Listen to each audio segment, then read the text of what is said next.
रामाय रामभद्राय रामचंद्राय मेधसे रघुनाथाय नाथाय सीताय पतये नमः। मर्यादा पुरुषोत्तम भगवान रामचंद्रेर शुभ आविर्भाव तिथि रामनवमी महा उत्सव। प्रिय भक्त, आज हलो भगवान रामचंद्रेर शुभ आविर्भाव तिथि रामनवमी महा उत्सव। रामनवमीर এই পবিত্র দিনে আমরা ভগবান শ্রীকৃষ্ণের নিত্যধাম বৃন্দাবন ধামকে দর্শন করতে করতে রামলীলা শ্রবণ করব। ভগবান রামচন্দ্র আবির্ভূত হওয়ার পরে কিভাবে তার দিব্য লীলাবিলাস করেছেন, এই অপ্রাকৃত লীলা কথা আজ আমরা শ্রবণ করব এই পবিত্র দিনে। শ্রীমদ্ ভাগবতমে ভগবানের অনন্য ভক্ত শুকদেব গোস্বামী এই লীলা বর্ণনা করেছেন আর নবম স্কন্ধে বর্ণিত রয়েছে। তো এখন আমরা শ্রীমদ্ ভাগবতমের নবম স্কন্ধ থেকে রামলীলা শ্রবণ করব। প্রিয় ভক্ত, আজকের এই পবিত্র দিনে মন দিয়ে এই কথাগুলি শ্রবণ করুন। যে ভাগবতম স্বয়ং ভগবান থেকে অভিন্ন, সেই ভাগবতম ভগবানের শুদ্ধ ভক্ত শুকদেব গোস্বামী বর্ণনা করেছেন। আর ওই ভাগবতম এখন আমরা পাঠ করব, ভাগবতম থেকে শ্রবণ করব। শুকদেব গোস্বামী বললেন, মহারাজ কট্টঙ্গের পুত্র দীর্ঘবায়ু, তার পুত্র মহা তেজস্বী মহারাজ রঘু, আর রঘু থেকে অজ থেকে মহারাজ দশরথের জন্ম হয়। এভাবে এই মহান সূর্য বংশে ভগবান রামচন্দ্র আবির্ভূত হন। তস্যাপি ভগবান সাক্ষাৎ পরম ব্রহ্ম হরি, অংশে অংশেন চতুর্ভাগা পুত্রাত্রব প্রার্থিত সুরয়া, রাম লক্ষণ ভরত শত্রুঘ্ন ইতি সংঘায়া।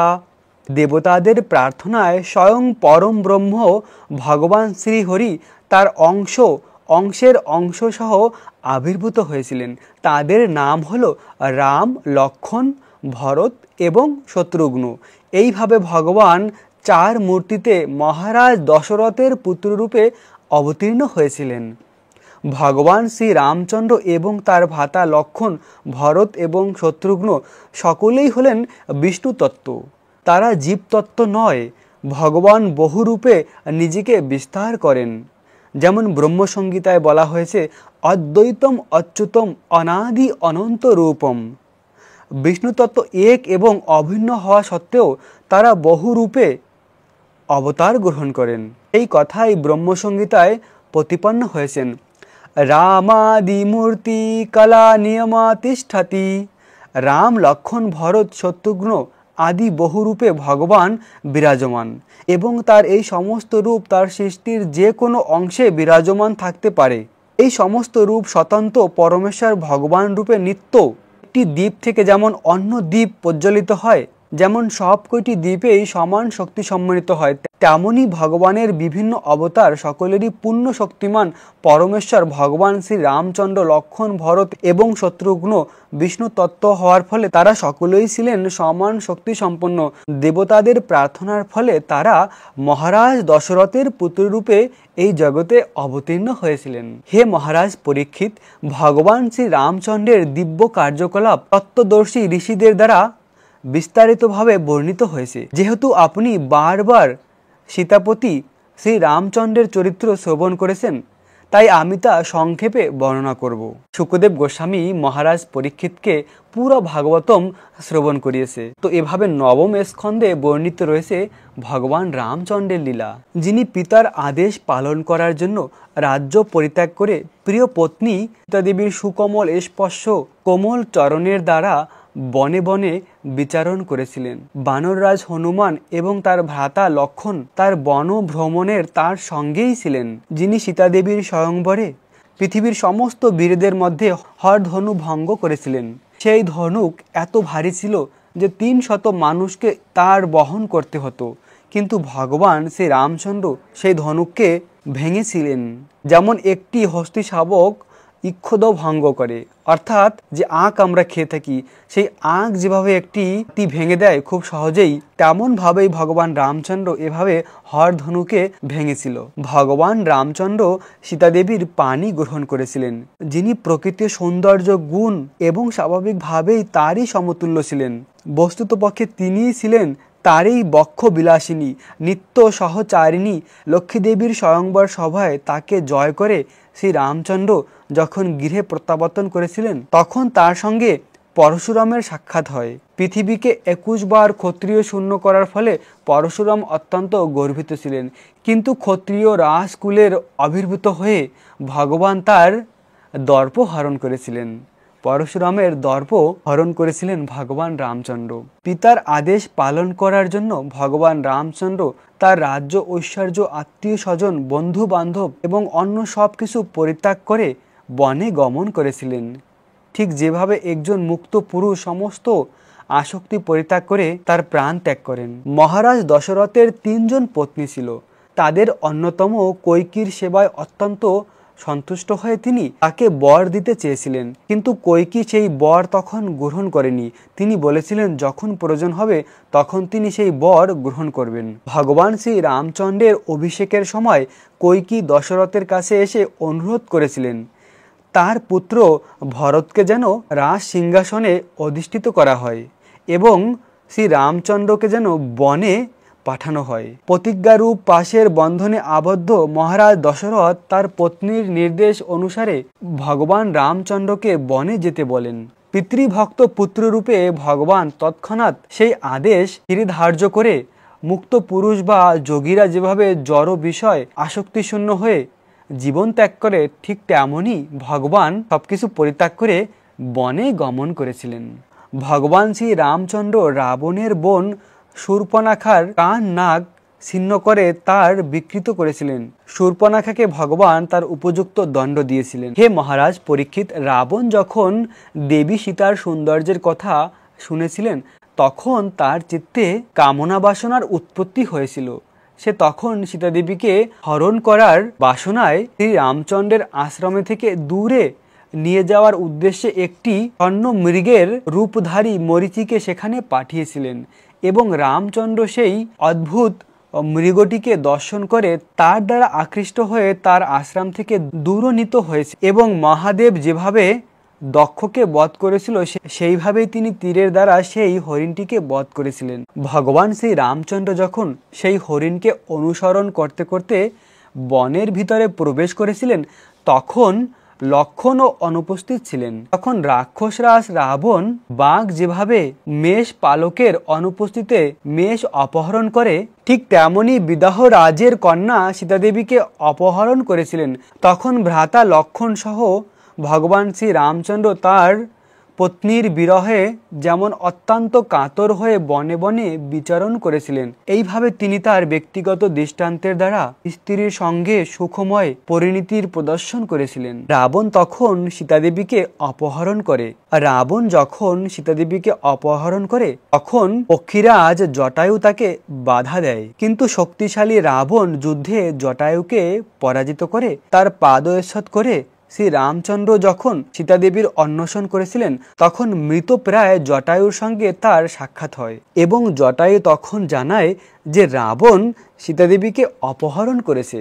জটায়ুর মৃত্যুর পর ভগবান রামচন্দ্র জটায়ুর অন্তিম ক্রিয়া সম্পন্ন করে পুত্রের কর্তব্য সম্পন্ন করেছিলেন এবং তারপর সীতাদেবীকে উদ্ধার করার উদ্দেশ্যে তিনি বানরদের সঙ্গে সখ্য স্থাপন করেছিলেন। ভগবান শ্রী রামচন্দ্র সমুদ্রের তীরে 3 দিন উপবাস করে মূর্তিমান সমুদ্রের আগমনের প্রতিজ্ঞা করেছিলেন, কিন্তু তা সত্ত্বেও সমুদ্র না আসায় ভগবান তার ক্রোধলীলা প্রদর্শন করেছিল এবং কেবল সমুদ্রের প্রতি তার দৃষ্টিপাতের ফলে কুমির, মরকট প্রভৃত সমস্ত জলচর ভয়ে বিচলিত হয়েছিল। তখন মূর্তিমান সমুদ্র ভীত হয়ে পূজার সমস্ত সামগ্রী নিয়ে ভগবান রামচন্দ্রের কাছে উপস্থিত হয়েছিলেন এবং ভগবানের শ্রী পাদপদ্মের প্রতি এই কথাগুলি বলেছিলেন, হে সর্বব্যাপ্ত পরম পুরুষোত্তম, জড় বুদ্ধি সম্পন্ন আমরা আপনাকে জানতে পারিনি, কিন্তু এখন আমরা বুঝতে পেরেছি যে আপনি পরম পুরুষোত্তম, সমগ্র জগতের অধীশ্বর,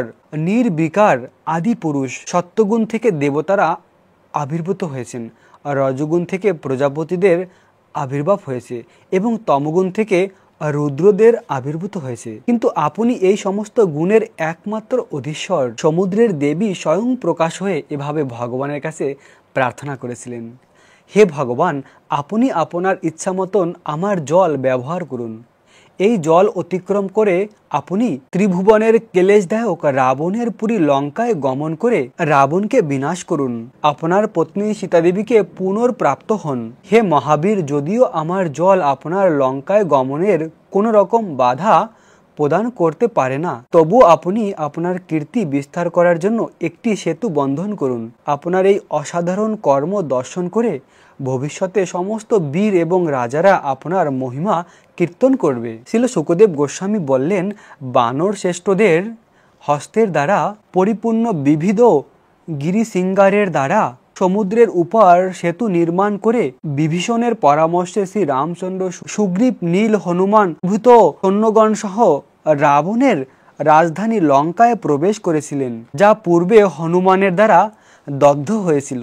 এভাবে বানর শ্রেষ্ঠরা সমুদ্রের উপরে একটি সেতু বন্ধন করেছিল। আর সেই বানরদের মধ্যে সর্বশ্রেষ্ঠ ছিল রাম ভক্ত হনুমান। হনুমান ভগবানের সেবায় সম্পূর্ণরূপে নিজেকে আত্মসমর্পিত করেছিল। হনুমানের সেবায় ভগবান খুব প্রসন্ন ছিল। তারপরে ভগবান লঙ্কায় প্রবেশ করে সুগ্রীব, নীল, হনুমান প্রমুখ বানর শ্রেষ্ঠদের দ্বারা পরিচালিত হয়ে বানর শ্রেষ্ঠদের সেখানে বিশাল একটি সুন্দর যুদ্ধের বিশাল শিবির বানিয়েছিল, বানরদের দ্বারা পরিচালিত ছিল। রাবণ বানর সৈন্যদের উপস্থিত দর্শন করে বিভিন্ন রাক্ষসদের প্রেরণ করেছিল। নিকুম্বা, সুরান্ত, ইন্দ্রজিৎ, কুম্ভকর্ণ এরকম ভয়ঙ্কর অসুরদের প্রেরণ করেছিল রাক্ষসরাজ রাবণ ভগবান এবং এই বানর সৈন্যদের বিনাশ করার জন্য। কিন্তু ভগবানের এই প্রিয় বানর সৈন্যরাই সমস্ত রাক্ষসদের বধ করেছিল। তারপর রাক্ষসরাজ রাবণ এভাবে তার সমস্ত সৈন্য নিহত হয়েছে দেখে অত্যন্ত ক্রোধান্বিত হয়ে পুষ্প রথে করে আহরণ করে নিজেই শ্রী রামচন্দ্রের মুখোমুখি হয়েছিলেন। রাবণ এত শক্তিশালী ছিলেন যে এই জগতের সমস্ত কিছু তিনি তার নিজের আয়ত্ত করেছিলেন।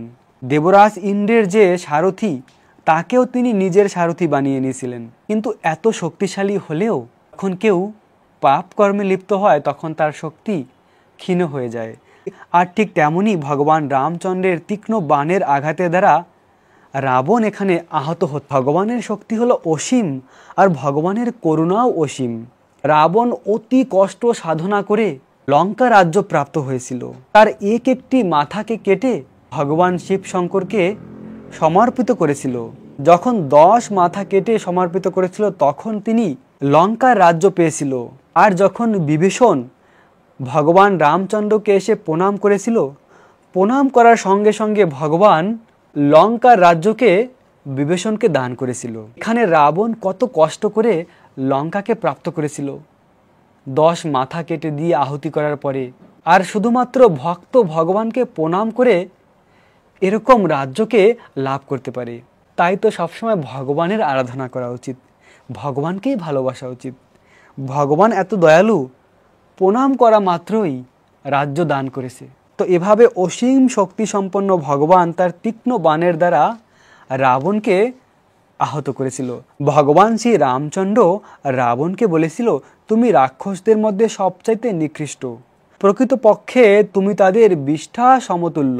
কুকুর যেমন গৃহস্বামীর অনুপস্থিতিতে গৃহ থেকে আহার গ্রহণ করে পলায়ন করে, তুমি তেমনি আমার অনুপস্থিতিতে আমার পত্নী সীতাদেবীকে অপহরণ করেছো। তুমি অত্যন্ত ঘৃণ, পাপী এবং নির্লজ্জ। তাই আজ অঞ্জলি বীর্য আমি তোমাকে তোমার দুষ্কর্মের ফল প্রদান করব। এইভাবে রাবণকে ভর্ৎসনাপূর্বক ভগবান শ্রী রামচন্দ্র তার ধনুষের স্বর যোজন করে রাবণের প্রতি তা নিক্ষেপ করেছিলেন এবং বজ্রের মতন সেই বাণ রাবণের হৃদয়ে বিদীর্ণ করেছিল। তা দেখে রাবণের অনুগামী জনেরা হাহাকার করতে লাগলো এবং রাবণ তার দশমুখে রক্ত বমি করতে শুরু করলো। পুণ্যবান ব্যক্তি যেভাবে পুণ্যক্ষয়ে স্বর্গ থেকে অধঃপতিত হয়, সেইভাবেই বিমান থেকে রাবণ মাটিতে নিচে পড়েছিল।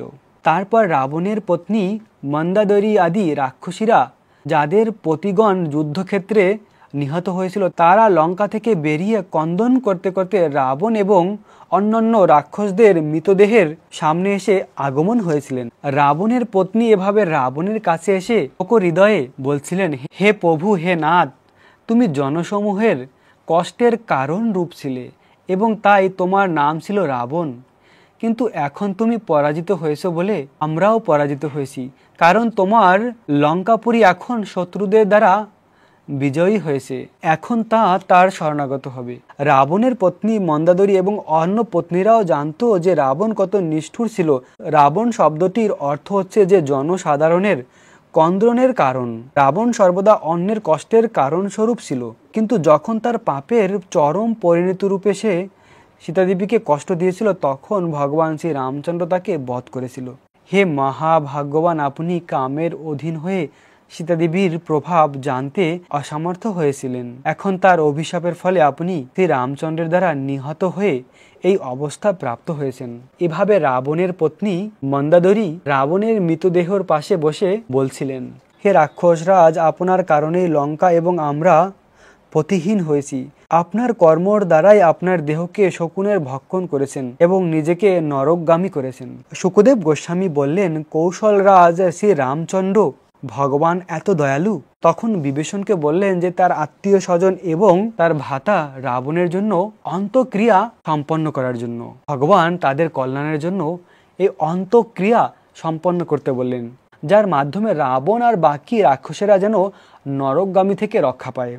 ভগবানের করুণা দেখুন, রাবণ এতই দুষ্কর্ম করেছেন, তাও তার মৃত্যুর পরে ভগবান বিভীষণের মাধ্যমে তাদের অন্তিম ক্রিয়া সম্পন্ন করলেন, যার মাধ্যমে তারা নরকগামী হলেন না, তারা মুক্তি প্রাপ্ত করলেন ভগবানের কৃপায়। তারপর ভগবান শ্রী রামচন্দ্র অশোক বনে বৃক্ষতলে বিরহে কাতর অত্যন্ত ক্ষীণ হয়ে যাওয়া দেবী সীতাকে দর্শন করেছিলেন। তার পত্নীকে সেই অবস্থায় দর্শন করে ভগবান শ্রী রামচন্দ্র অত্যন্ত দয়াদ্র চিত্ত হয়েছিল। তার প্রিয়তম ভগবান শ্রী রামচন্দ্রকেও দর্শন করে দেবী সীতা বদন কমল তখন আনন্দে বিকাশিত হয়েছিল।